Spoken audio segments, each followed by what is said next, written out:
Hai, Assalamualaikum.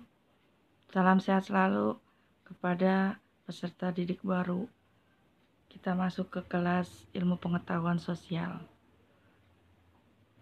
Adapun ilmu pengetahuan sosial itu mencakup 3 ilmu pembelajaran yang dimana ada yang namanya ilmu geografi, ekonomi, dan sejarah yang akan kita pelajari pada bab 1 semester ganjil untuk IPS adalah bab 1 terdiri dari konsep ruang dan interaksi antar ruang.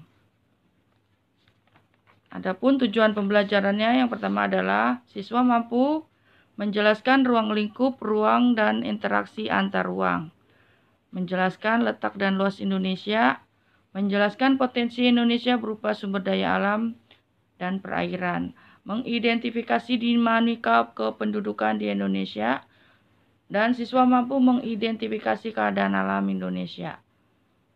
Yang terakhir, siswa mampu mengidentifikasi perubahan akibat interaksi antar ruang. Perhatikan pada PowerPoint berikut. Yang akan kita bahas yang pertama adalah konsep ruang dan interaksi antar ruang.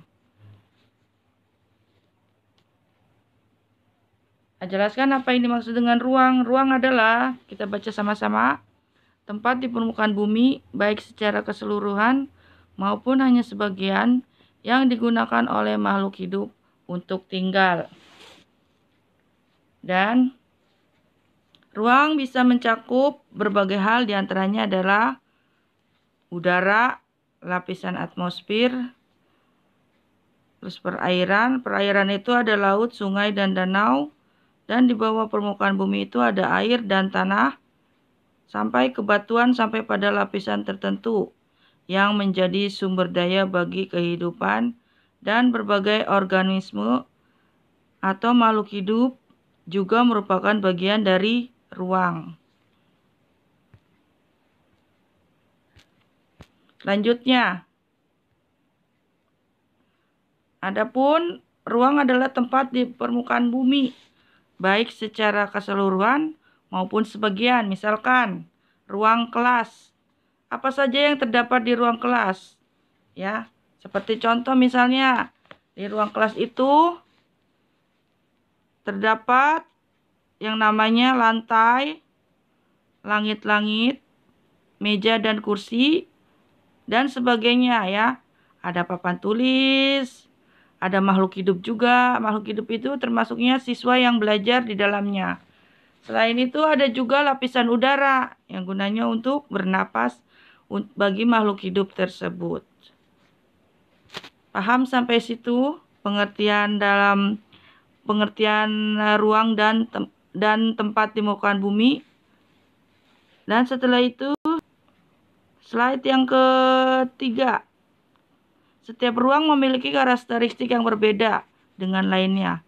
Tidak ada satu ruang pun di satu tempat yang sama persis dengan tempat lainnya. Misalkan, perhatikan sekeliling kamu. Dibandingkan dengan tempat lainnya, dilihat dari keadaan fisiknya.